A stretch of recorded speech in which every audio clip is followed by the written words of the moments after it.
Thank you, Christine, and thank you, Deborah, and thank you to all who have come together today. Thank you for this incredible work. It's very humbling to be in the presence of so many for whom this is really a life work. For so many of you in this room, so many of you present to us in other ways online, thank you for this time and this space with this incredible task that we have together. We've really come together creating a kind of mosaic, an artistic piecing together of the delicate but strong, subtle but vivid colors of the life and meaning of this mystery being, Kaspar Hauser. We're discovering in wonder the many forms that this can take. The play, the puppet show, the beautiful choir, the chimes, concerts, eurythmy, verses, services, sculpture, lectures, and our very meaningful conversations. All of the fragile, gently emerging pieces of this mosaic begin to shine with the revelation that Kaspar Hauser truly does have a message of hope for our time.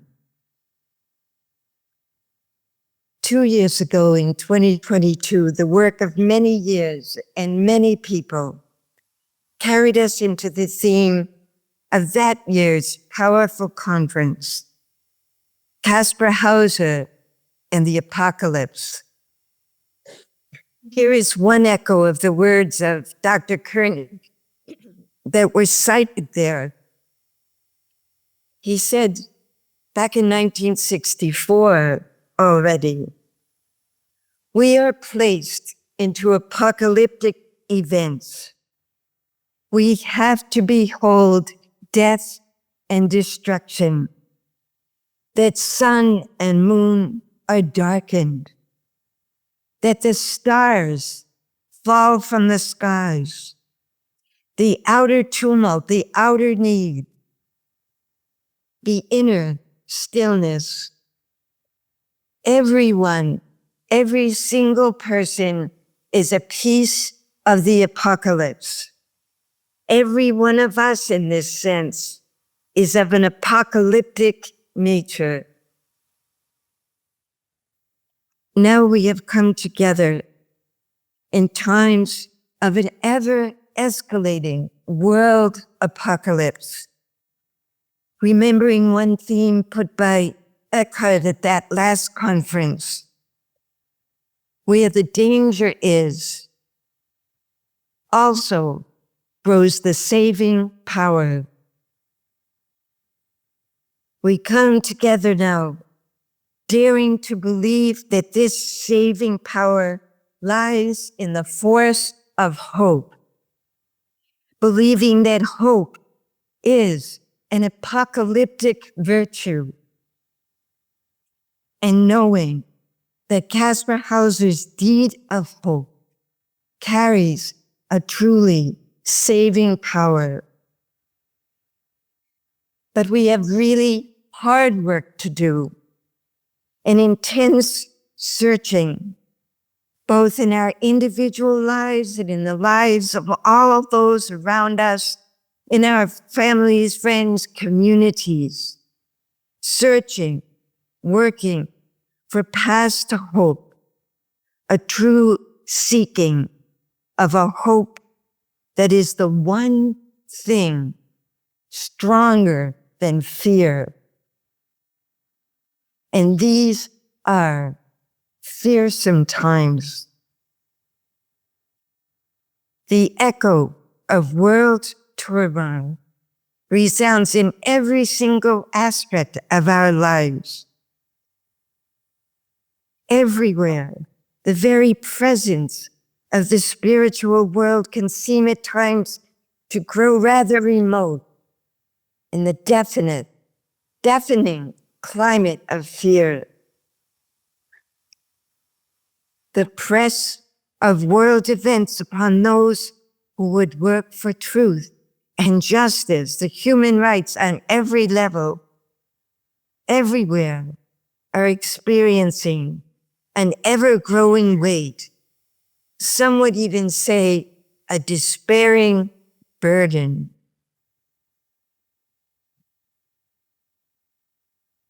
But we must live facing despair, but not giving consent. We must face despair, but we are beings with the apocalyptic virtue and life force of hope.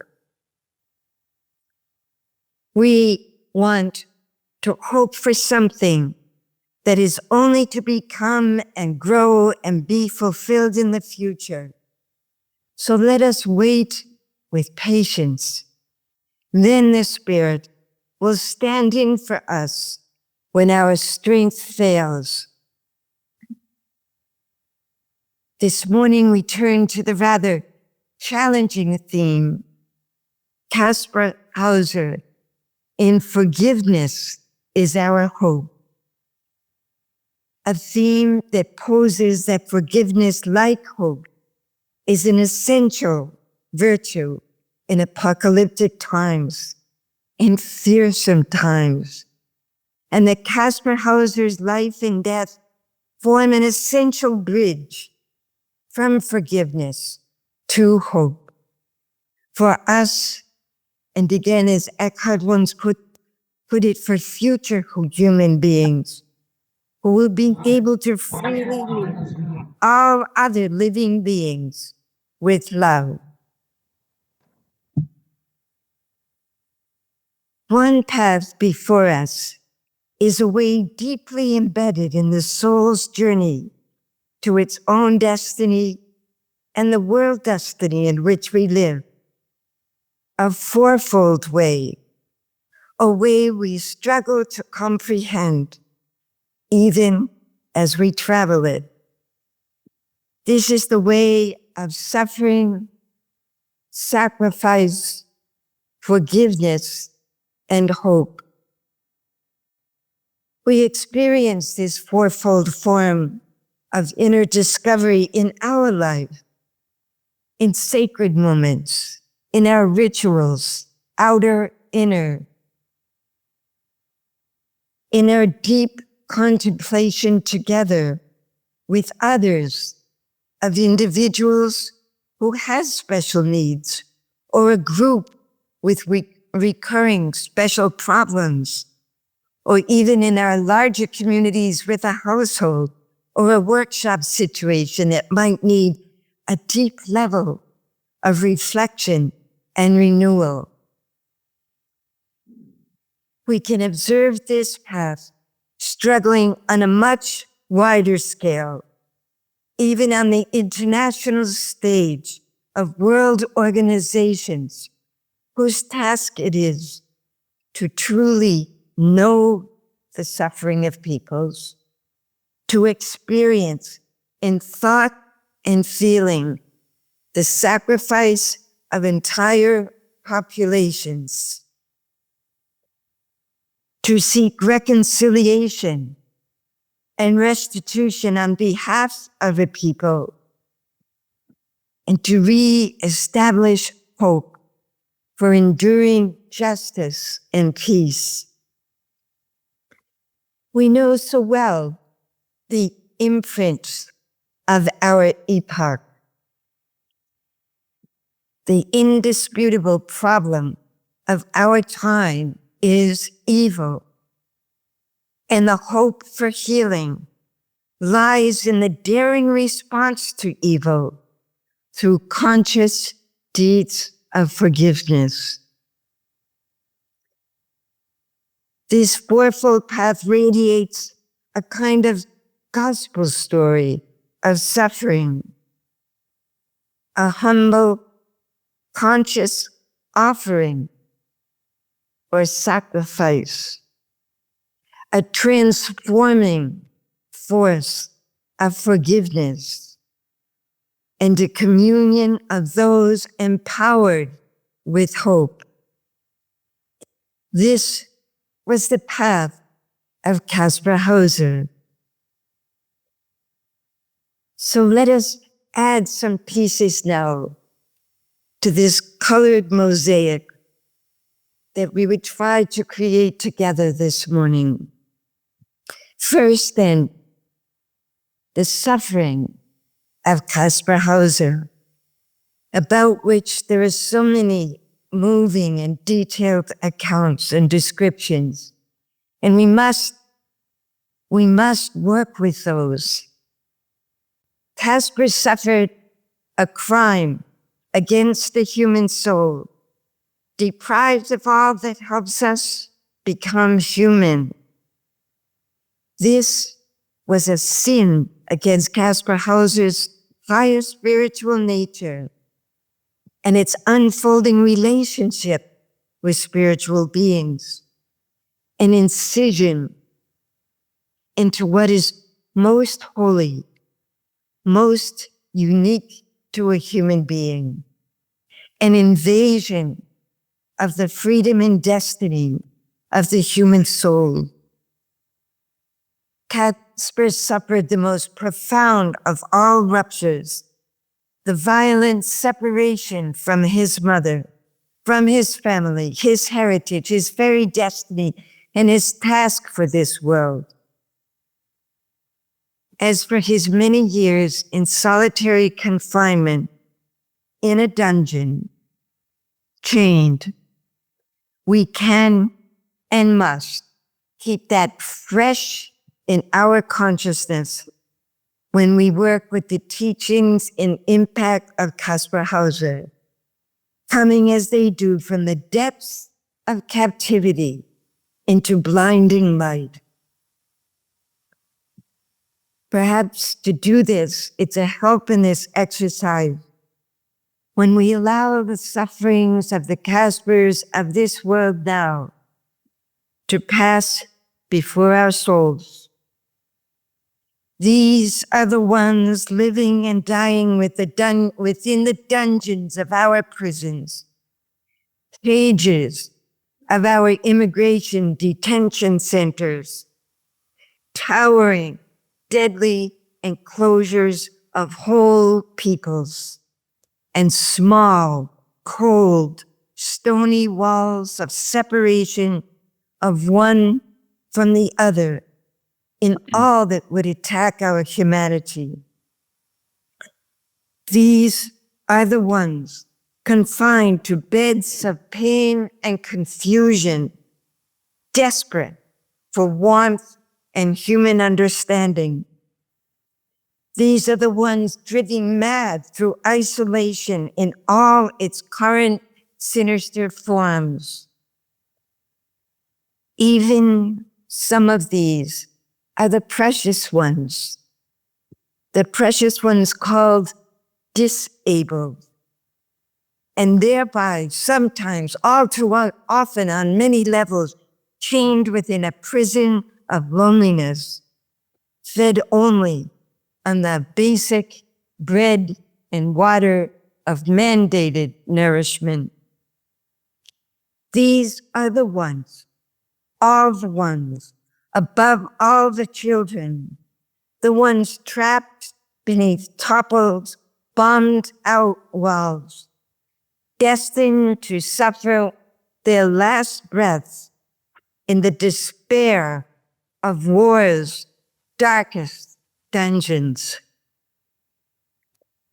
Yes, this is a gospel story of Kaspar's biography, a universal tableau of suffering and pain that forms a step on the path, and what a step it is, and what courage it takes to move forward for all of us with such responsibility. The next step, sacrifice. Kaspar's conscious offering of suffering for an unspeakably high purpose.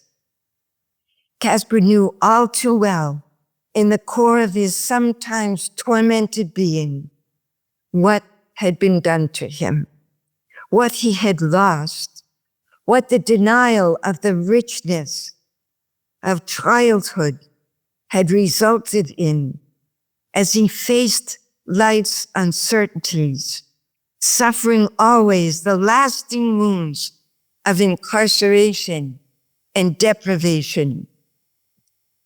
Yet there stirred even more deeply in his soul, perhaps wordlessly, perhaps with that biblical mystery of kenosis, the total emptying of the self, to make way for the coming in of higher beings with higher purposes.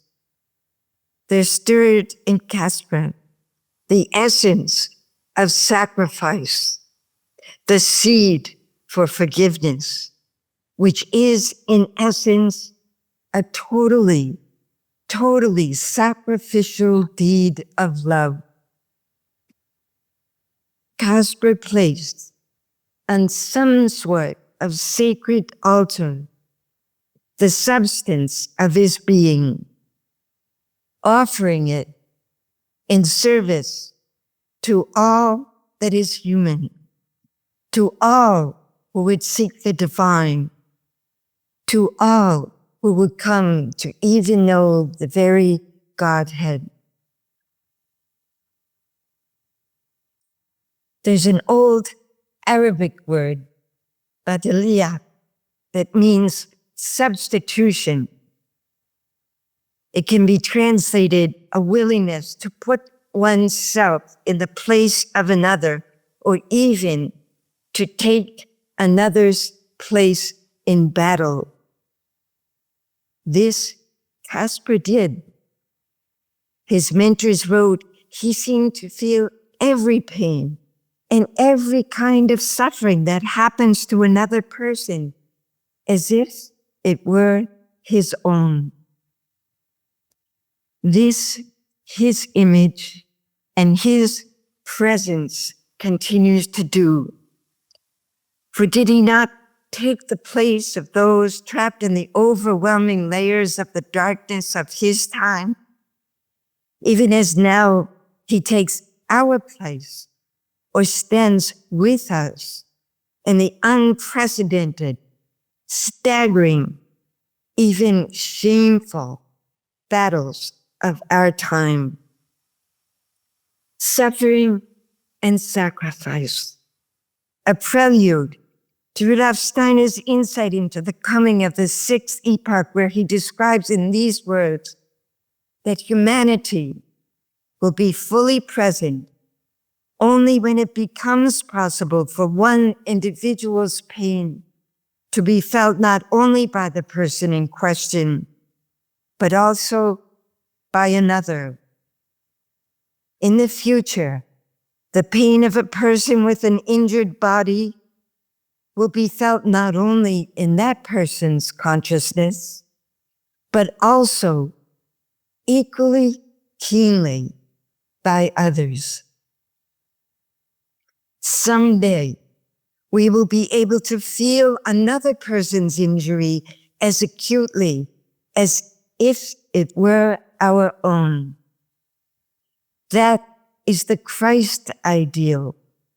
And at times like this, Dr. Steiner said, at times like this, it is good to remember this ideal. Epochs are prepared in mystery centers. Maybe we can see Kaspar's years in his prison cell and all that followed in life and death as a cornerstone, a building block of such a mystery center. Maybe we can ponder our own relationship with our own pains and our own sufferings. in our personal lives and in the lives of our communities, sensing that our mystery centers will be born and strengthened through the hard work and honesty, the striving and sacrifices of our life together.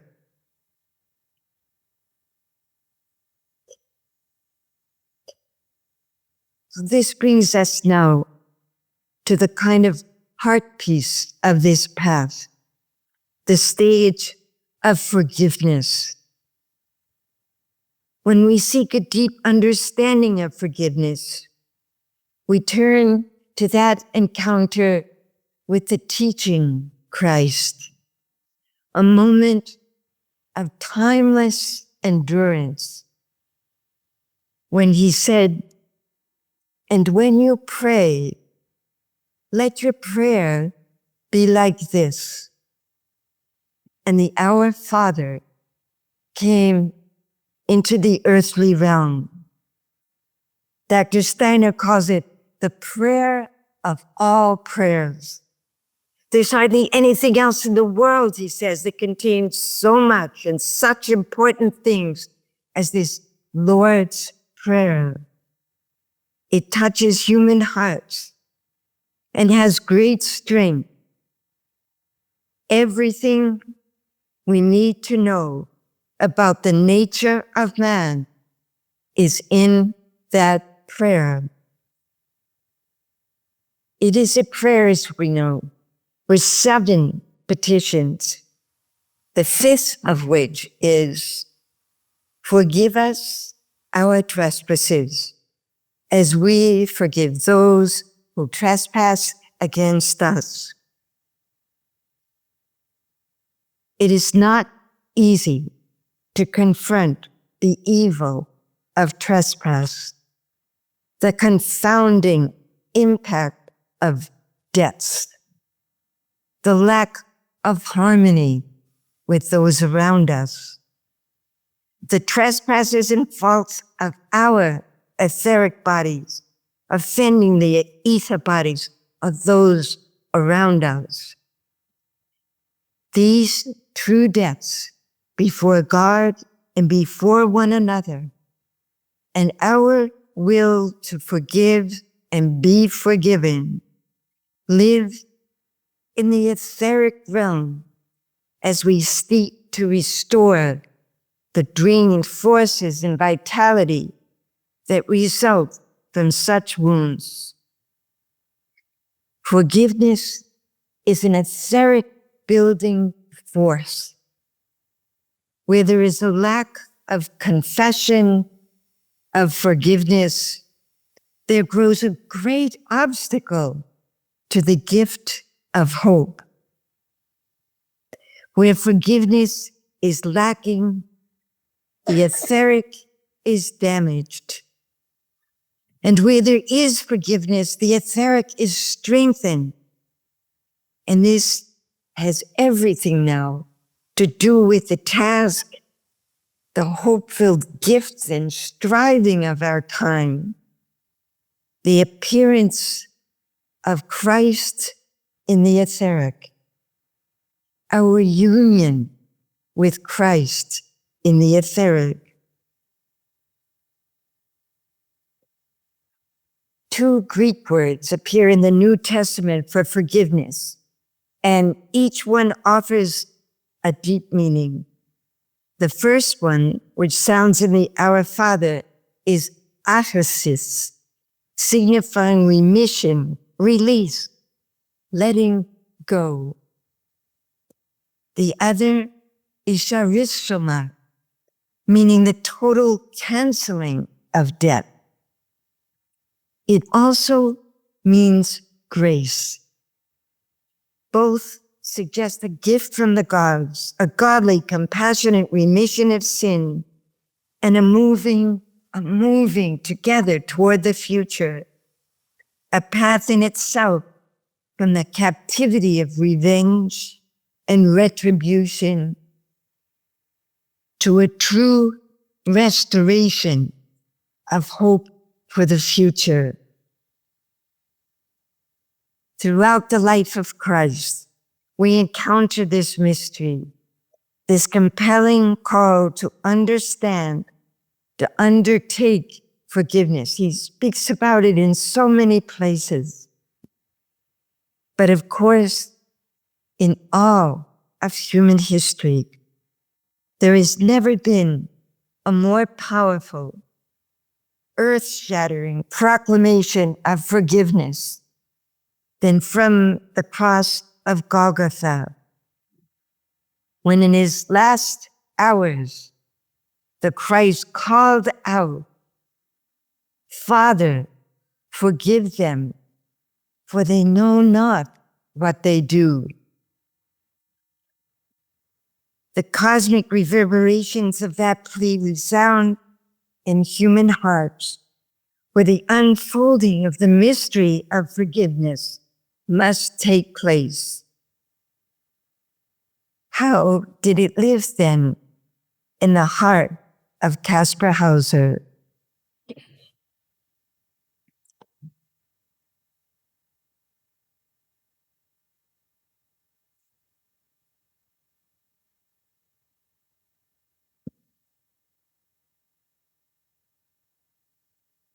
We have to ask, what can we know of Kaspar's profound experience of forgiveness?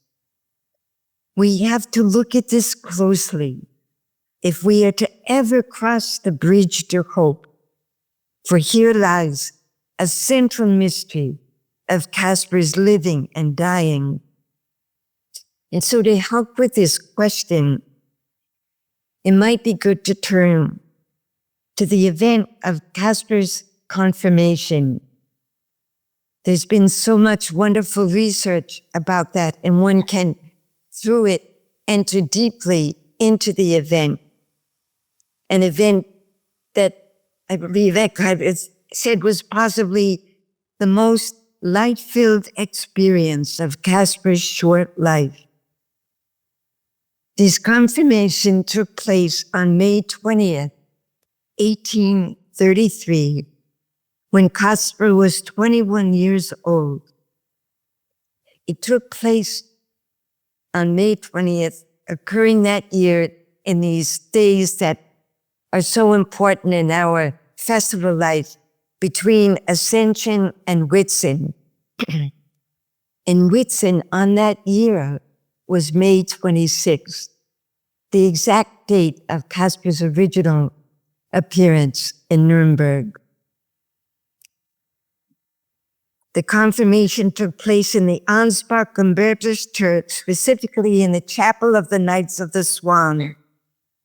Beautiful images of Maria, the mother of the Christ, Virgin of Mercy, surrounded the Reverend young confirmand. Music accompanied the ceremony, including the 51st Psalm, "Create in me, O God, a pure heart, and make my spirit new." The celebration was conducted by Pastor Fuhrmann, who had been preparing Kaspar for 8 months for this event. And his opening words were, "May the solemn celebration on this day penetrate deeply into Kaspar's heart, so that its imprint may remain with him forever." These proved to be very prophetic words, as only 6 months later, a dagger would penetrate deeply near Kaspar's heart, imprinting us all forever. We learn from Fuhrmann and also Professor Delmer that Kaspar struggled with the mysteries of the teachings of forgiveness. But gradually, with astonishment, he came to unite with the suffering Redeemer, even came to experience the sufferings of Christ, the all-forgiving heart of Christ. Fuhrmann in the ceremony addressed Kaspar Forgive the times when you have been hurt or offended. Forgive everything. Forgive also the poor ones who robbed you of the golden years of childhood, and pray for them to God. Father, forgive them, for they know not what they do. Can we imagine the impact of these words on the supersensitive, listening heart of Kaspar in that moment? The light-filled youth of unknown origins knelt before sacred images of creation's origins and became filled with a lasting sense of serenity and peace, united in a deep and intensifying way with the sufferings of Christ. This was a threefold consecration: a baptism, a confirmation, a communion, which would carry Kaspar forward even to his death 6 months later.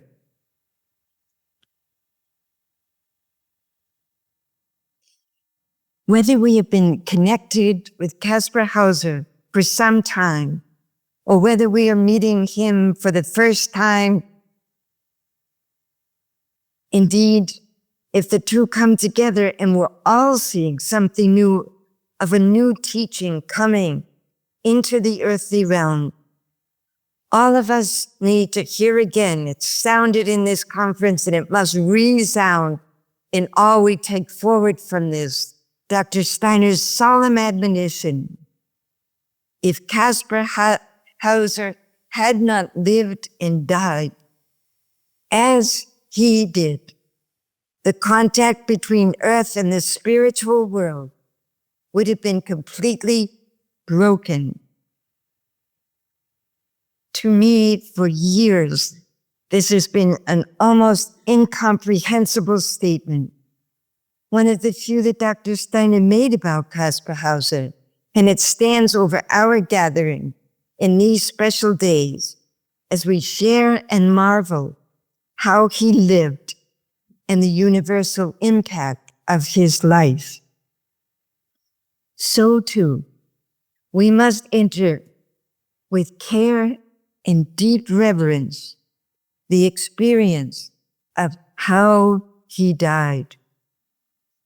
The bond between earth and the heavens, Steiner says, depends on this. And we try to begin to even fathom such a statement. So how did he die? Yesterday's puppet show was such an important representation of this. Remember the outer facts: still and on-spot, cold winter, December 14th, 1833, Kaspar walks to the park, lured by an unknown assailant who promised him news of his mother. This being such a significant moment in his path to the threshold, this promise of connecting with the mother, from whom the violent separation in his infancy would so deeply shape his life, his loneliness, and now even his dying. The stranger then attacks Kaspar, plunging a dagger into his body, severely wounding heart and liver and lung. Kaspar staggers home, is doubted even in his torment. And then 3 days later, on December 17th, passes into the spiritual world.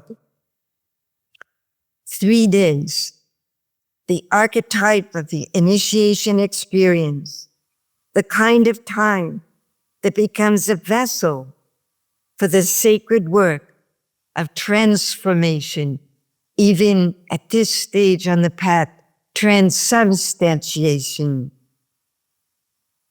What transpired in the room of the high initiate, Kaspar Hauser, in those 3 days, we can look at in the light of his path, from suffering to sacrifice to forgiveness to hope. The visions, the words, the immense pains of those who are crossing over must enter our hearts with an earnestness and clarity and commitment. We know that from those of us who have been privileged to be at the deathbeds of one or the other, or perhaps even many people.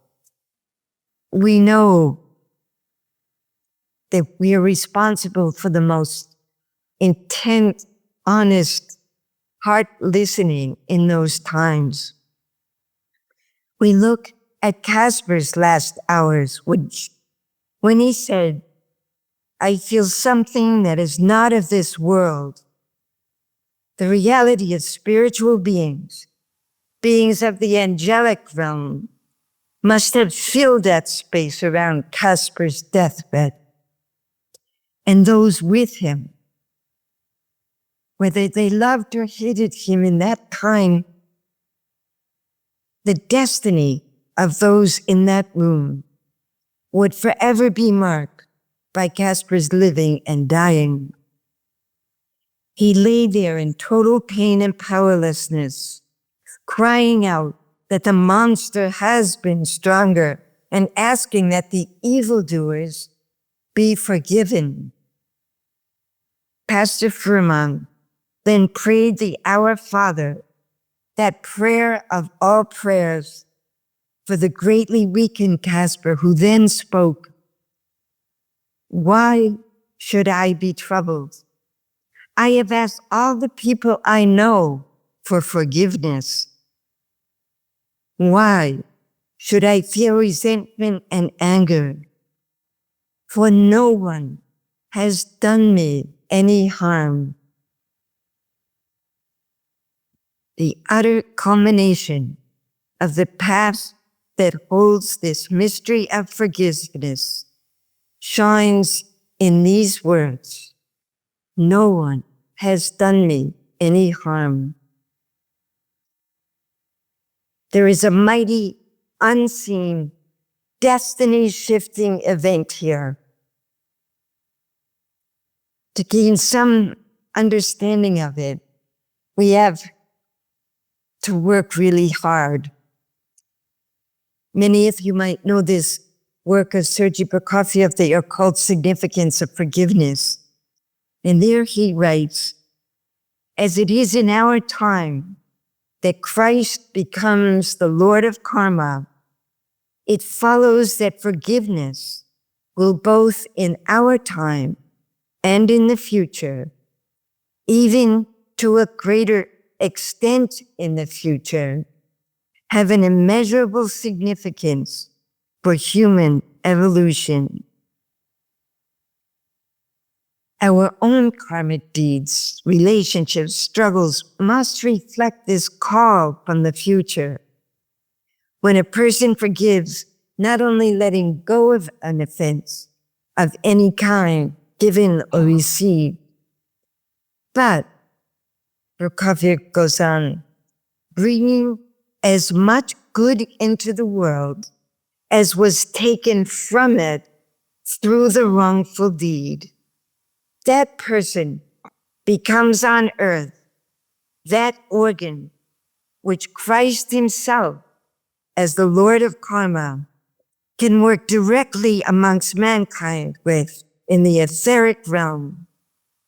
In every true act of forgiveness, the process has already begun, where one person, the one who forgives, the Kaspar, takes on the karma of another, the one who has been forgiven, the many enemies of Kaspar. When Kaspar took on the wounding deeds of others, he became a radiant guiding star for these beings in their Kamaloka, because the spiritual power of true forgiveness gives the soul of the forgiver the power after death to bear within itself the light of Christ. that light which awakens the forces of the higher ego within all souls, not only those abiding in Kamaloka, but also those still living on the earth, sending forth blessing and love.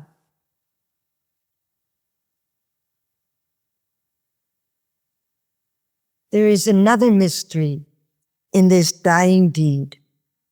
Rudolf Steiner, as we have heard these days, pointed to Kaspar Hauser's profound connection to the Rosicrucian stream, stating no other individuality other than Christian Rosenkreuz experienced the sufferings of Christ like Kaspar Hauser.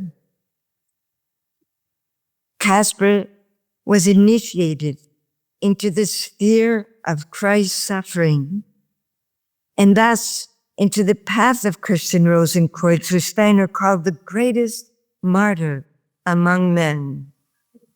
Kaspar lived the way of the cross.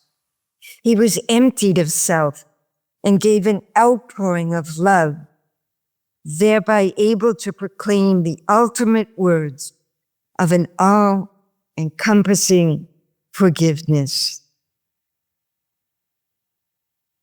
And with these words,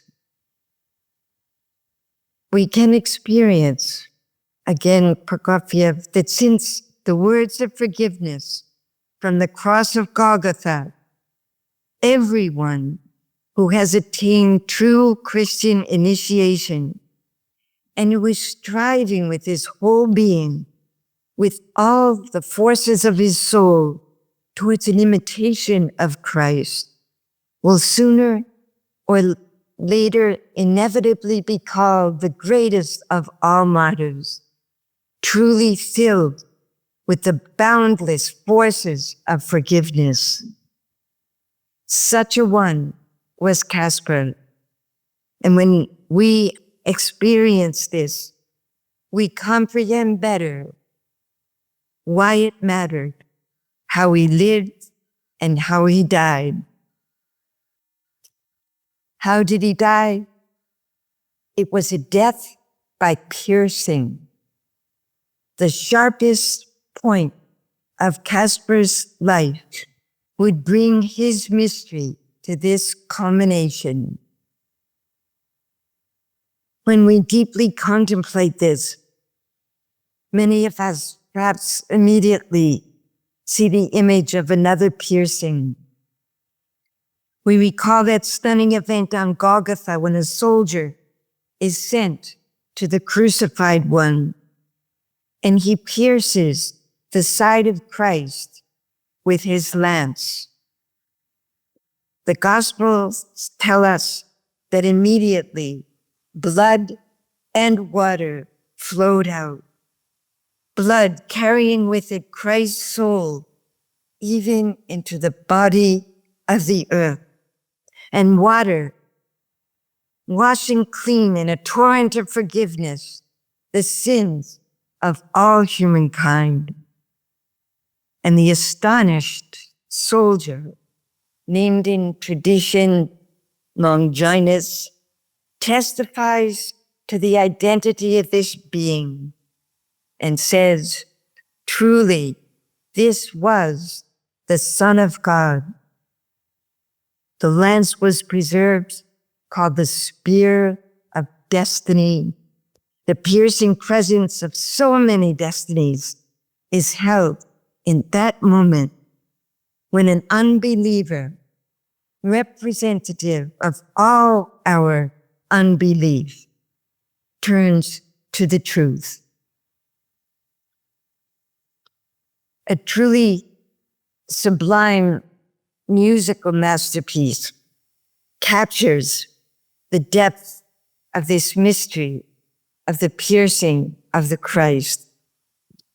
Just 6 months before his death, Mozart gave the world the Ave Verum, a song of such power and beauty that one can sometimes hardly endure it.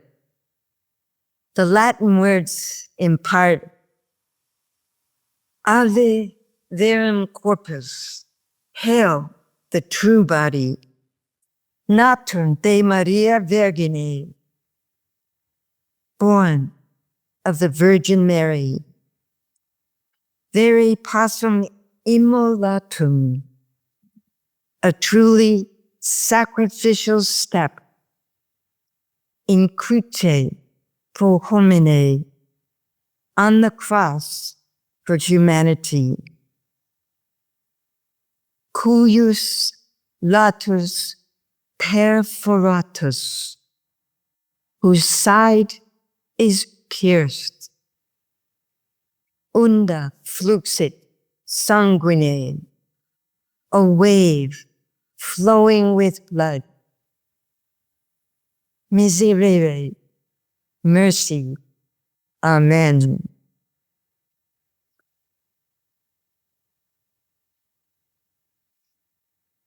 Going back to the apocalypse, we're captured in the last chapters by the vision of the holy city, Jerusalem, once called by Steiner the physical and spiritual center of the earth.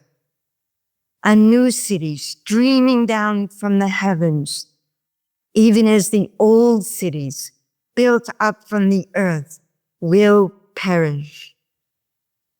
This new city, this new Jerusalem, is described in John's book of Revelation as descending from heaven out of the realm of the Godhead, shining in the light of the revelation of God.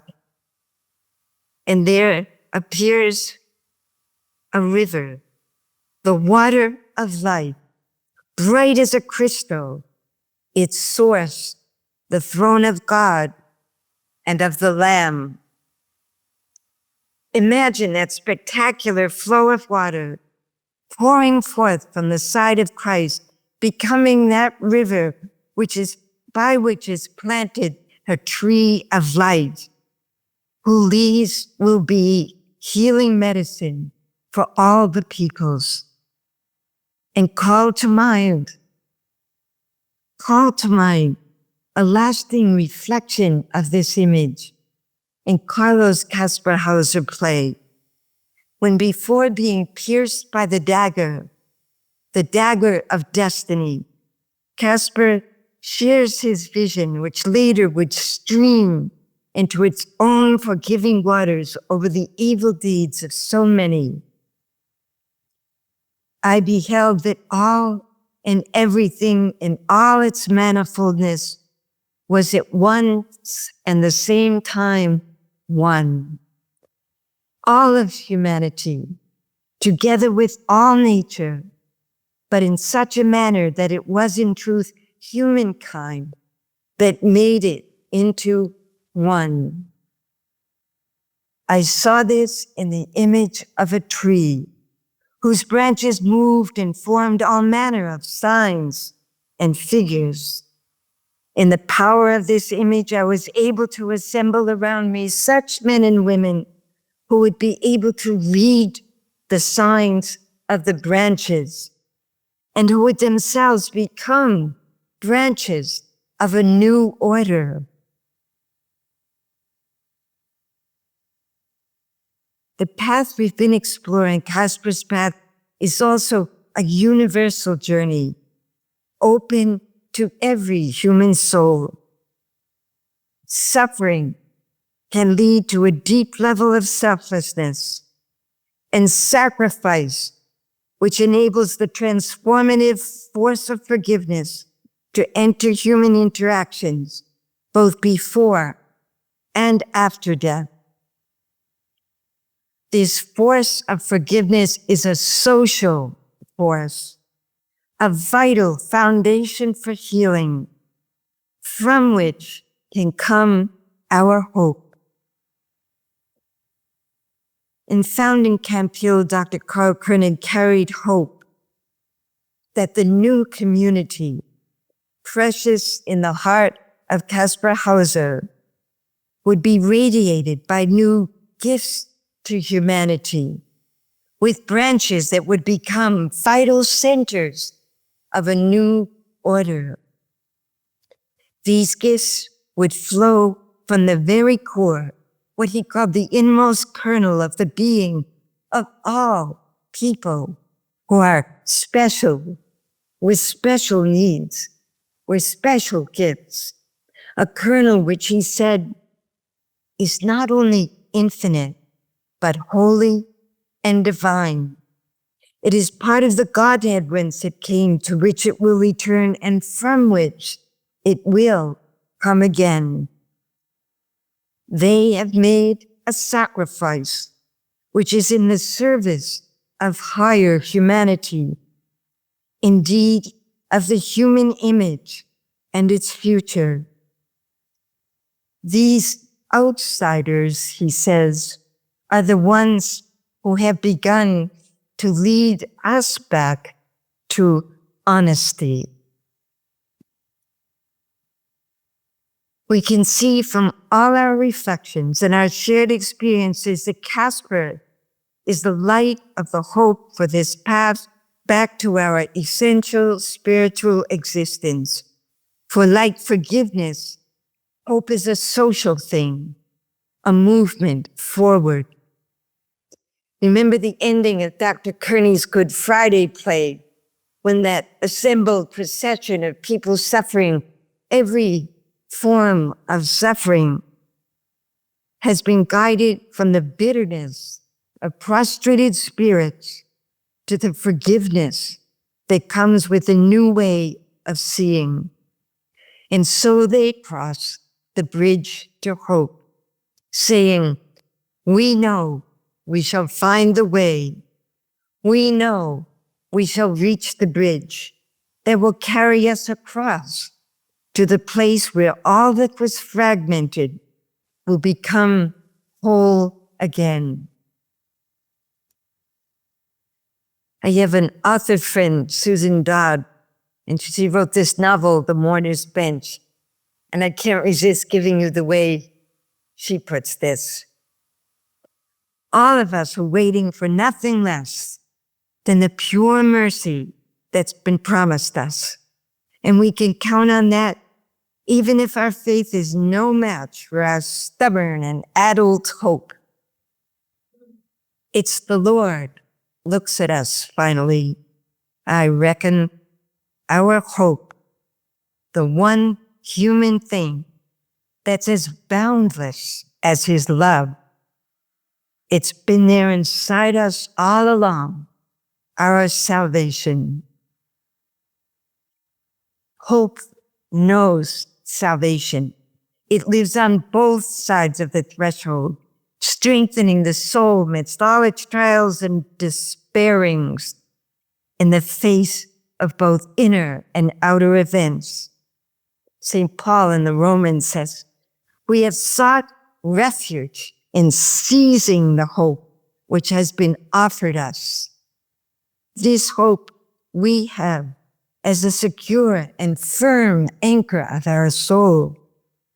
By it, the innermost part of the shrine behind the curtain has been opened to us, and there the Christ has gone before us, preparing the way. Since we have to hope for something that is only going to become and grow and be fulfilled in the future, let us wait for it with patience. A friend of John and me, Kieran, the late Daniel Berrigan, witnessing for peace even in the belly of the beast, simply said to us, to find hope, do hopeful things. So the Hauser Peace came into being 34 years ago, striving humbly to do hopeful things. Inspired by the hopeful deeds and destinies of spiritually searching souls, we began the task of welcoming people violently uprooted by the wars of this world, handicapped by wounds, both physical and soul wounds, inflicted by the traumas of war. This we knew could only be attempted by living in community with those who know best how to walk that path of suffering and sacrifice of forgiveness toward a hope that is healing. These are the ones not only in need of special care, but truly the most qualified givers of special care to those in dire need. In our case, refugees from far corners of the earth, brought close to us by bonds of pain and suffering. These are the soulmates of Kaspar. With them, especially in these days right now, we face the influx of people to our small community, suffering new levels of fear, disorientation, anger, disbelief, in a world turning on an unknown axis of violence and pain. We speak often with them about Dr. Martin Luther King, who believed hope is the final refusal to give up. It depends on the constant attitude of forgiveness, which we must develop and maintain. The one who is devoid of the power to forgive is devoid of the power to love. We tell them about our beloved advisor, our friend, our alumnus of the House of Peace, Sadid, who joined us many years ago as an Iraqi doctor at the height of the Iraq War for medical treatment for his son coming to Boston, that his son would somehow survive his serious illness. When Sadid's security was compromised in a terrible way, and the death threats from Iraq began to come, he could not return home to his wife and family and lived with us at the House of Peace. And now it's a long and special House of Peace story. Sadid is a psychiatrist in California, treating traumatized veterans of the war in Iraq. When I asked him about forgiveness, as he works with ex-soldiers who participated in the devastation of his own country, Sadid quietly said, "Such violence as they have experienced and participated in is a cycle damaging the whole world. Where there is such suffering, there must come forgiveness. Their pains are horrible, and so I just give out all I can." We tell them about our close and beloved friend, Raid, who lived with us at the House of Peace with his son, Khalid, coming twice for medical treatment for that little boy from Gaza. Raid's words to us from Gaza, which many believe today is the moral compass of the world. Raid said to me, "We suffer every day, but we are at peace. We all help each other. In the night, we pray to live for one more day. It is very bad here, but we think every day of you there. Someday, peace, inshallah."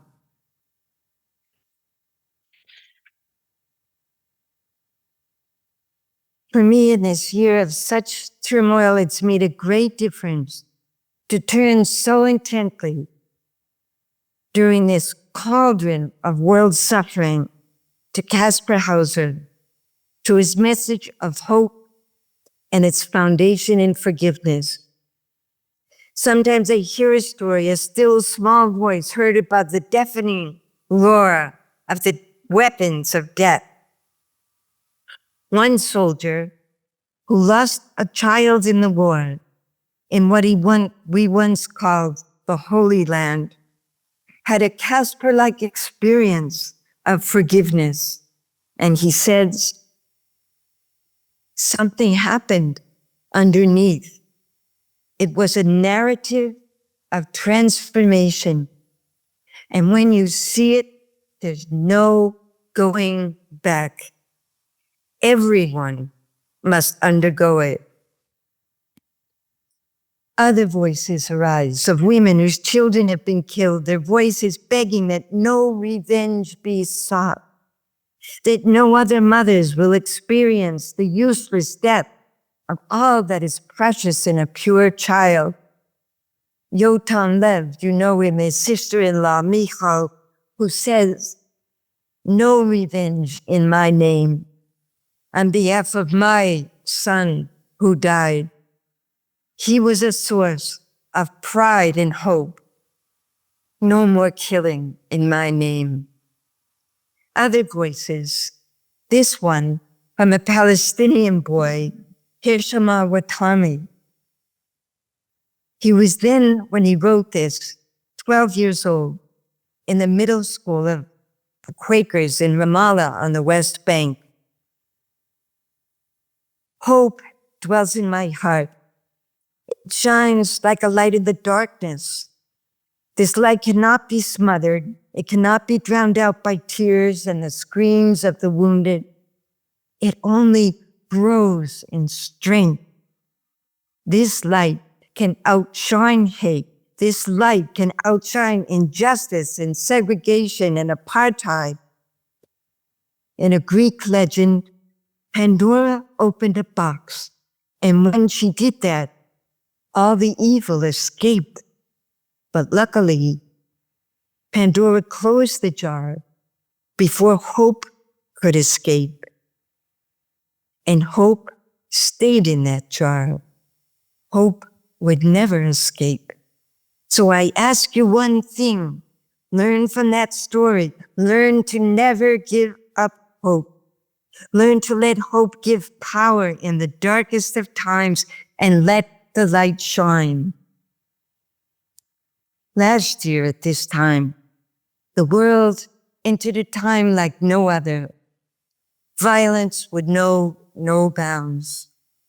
The boy, Hirsham, grown up, would soon after suffer that violence when, as an international student in the US, Brown University, visiting his grandmother in Vermont at Thanksgiving for her birthday, he was shot by an agent of hate and paralyzed from the waist down. But to this day, Hirsham never gives up hope. We're all firm believers in the significance of the 100-year cycle. On October 7th, 1923, Rudolf Steiner was in Dornach giving the Easter imagination. There came then these prophetic words: the presence of the world healer is felt, the Savior who willed to lift the great evil from the world. His presence is felt. For in truth, he was, as I have often said, the great physician in the evolution of mankind. This will be felt, and to him will sacrifice be offered with all the wisdom about healing influences that man can possess, to hope for something that is only to become and grow and be fulfilled in the future. So now one final essential addition to this ever-evolving mosaic of Kaspar Hauser. It can begin with still other words sounding from the cross of Golgotha, when Christ says to Mary, "Woman, behold your son." Then, turning to John, "Behold your mother, whom you must love." This comes down to us as an archetypal call of the Mother Sophia. Here she's described by Christopher Bamford. She is the eternal feminine, divine, who is thus perhaps more than ever with us today, has always accompanied us on our human journey. Once and future, she is an evolving mystery, as we are, suggesting our destinies are linked in ways beyond telling. Torn from his mother at birth, in a scene reminiscent of the woman of the apocalypse about to give birth, Kaspar Hauser endured this loss of unspeakable pain. Yet because of his own path of suffering, the exquisite purity of his being, and his Christ-filled forces of forgiving, Kaspar can stand as a destiny linked to this Sophia in ways beyond telling. The Sophia stream is one of purifying power, the place where the heart of Christ must come to dwell. Such was the place of Kaspar's life. Such was the heart of Kaspar's love. Dr. Steiner describes Sophia in an early esoteric lesson where he speaks of real life and spirit, the Christ life in us that must become our dwelling, a place of light-filled transformation. He says, our soul must become pure and wise through his light. Then it can unite with his life. This, then, is the union of Christ and Sophia, the union of Christ's life with the human soul that has been purified by his power. Sophia, wisdom being, warmed through by love. Kaspar Hauser's life, his being, truly a Sophia life, a Sophia being, warmed through by love. His soul filled with the deepest union with the Christ life, a life purified by the power of suffering, transformed by forgiveness.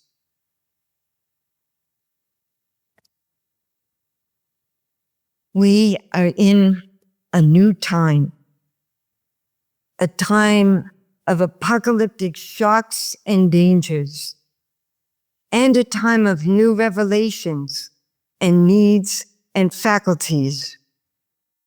We need the forces of hope, of trust and confidence in the future.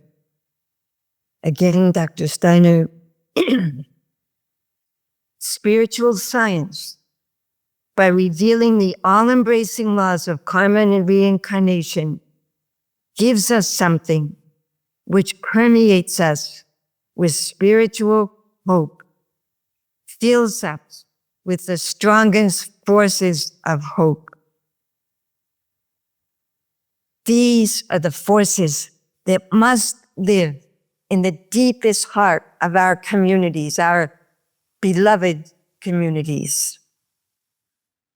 These days, together from far and wide, we gather around this theme of hope, warming our hands, as it were, by the fire of life together in these dark, cold times.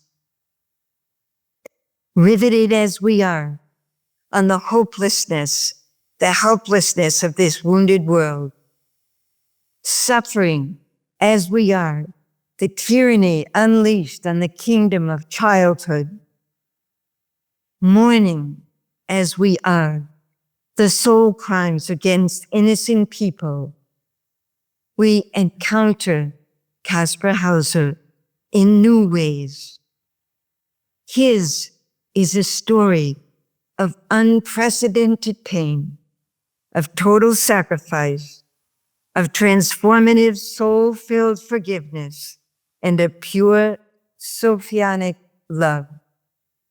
His is a vast earth-encompassing house, a soul house, where we can live and work in the unity his longing and suffering built.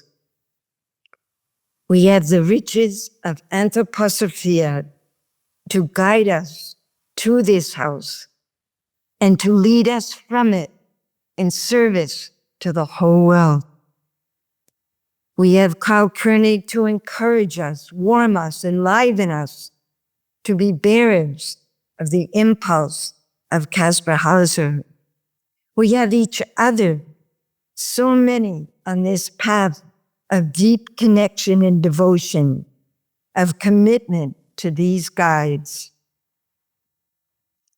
And always, always, if we have but eyes to see and ears to hear and hearts to wonder, we truly have Kaspar Hauser. We can meet him in humility and peace. When we courageously cross over that bridge, he is always building that special bridge, that holy bridge, that bridge we must reach for, from forgiveness to hope.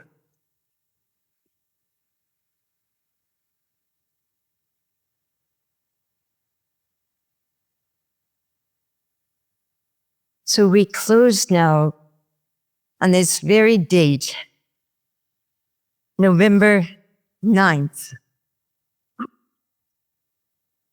We know dark events around Berlin in 1923. We know later in 1938, Kristallnacht, the shattering of human lives and hopes. We know with hope 1989, the tearing down of the Berlin Wall. But we need to be reminded of November 9th, 1923, when Rudolf Steiner offered to the friends in Berlin a verse that Richard calls a verse of fire and of hope. So we would end by hearing this verse together in German and in English.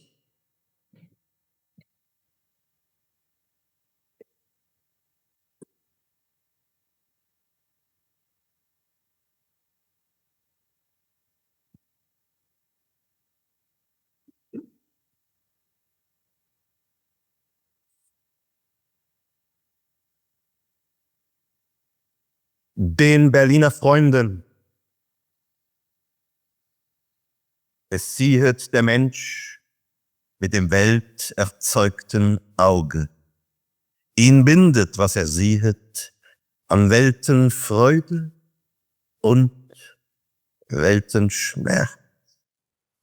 Es bindet ihn an alles, was da wird, aber minder nicht an alles, was da stürzet in Abgrundesfinstere Reiche. Es schauet der Mensch mit dem Geist verliehenen Auge, ihn bindet, was schaut, an Geisteshoffen und geisteshalte Kraft. Es bindet ihn an alles, was in Ewigkeiten wurzelt und in Ewigkeiten Früchte trägt. Aber schauen kann der Mensch nur, wenn er des innern Auge selber fühlend als Geistes Gottes Glied, das auf der Seele Schauplatz, im Menschenleibestempel der Götter Taten wirket. Es ist die Menschheit im Vergessen an das Gottesinnere. Wir aber wollen es nehmen in des Bewusstseins helles Licht und dann tragen über Schutt und Asche der Götterflamme im Menschenherzen. So mögen Blitze unsere Sinneshäuser in Schutt zerschmettern. Wir errichten Seelenhäuser auf der Erkenntnis eisenfestem Lichtes Weben. Und Untergang des Äußern soll werden Aufgang des Seeleninnersten. Das Leid dränget heran aus Stoffes Kraftgewalten. Die Hoffnung leuchtet, auch wenn Finsternis uns umwallt. Und sie wird dereinst in unsere Erinnerung dringen, wenn wir nach der Finsternis im Lichte wiederleben dürfen. Wir wollen nicht, dass diese Leuchte dereinst in künftigen Helligkeiten uns fehle, weil wir sie jetzt im Leibe nicht in unsere Seelen eingepflanzt haben.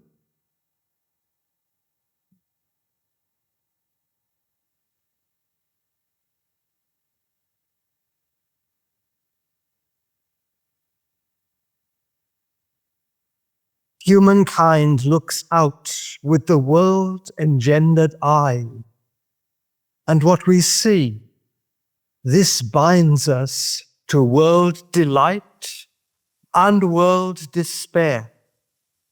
It binds us unto all that springs to life there, but not less to all that plunges there into the dark abyss. But the human being beholds with the spirit entrusted eye. What we behold thus binds us to spirit hope and to spirit's upholding power. It binds us unto all that roots within eternity and bears within eternity its fruits. Yet we can only then behold when we feel the inner eye itself as God-given spirit organ, which at the focus of the soul within the temple of the human body fulfills the deed of God's. Humanity is in forgetfulness of the Godhead's innermost. We, though, will raise it and take it into our consciousness, flooded with light, and then bear it over ruins and ashes, the divine flame in the human heart. So may lightning shatter into ruins our sense-built houses. We will erect instead soul houses built on knowledge, upon its iron-firm, light-woven web. And downfall of the outer shall become uprise of the soul's own innermost.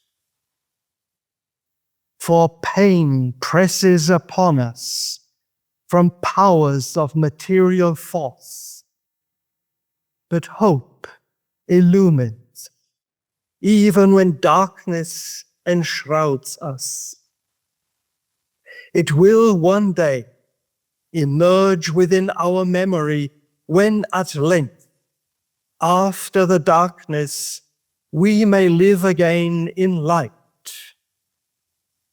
We do not want this clear illumine to be in future brightness denied us, because we have not now, in pain, implanted it within our souls.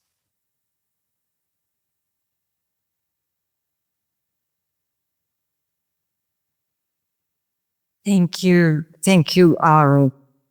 Thank you.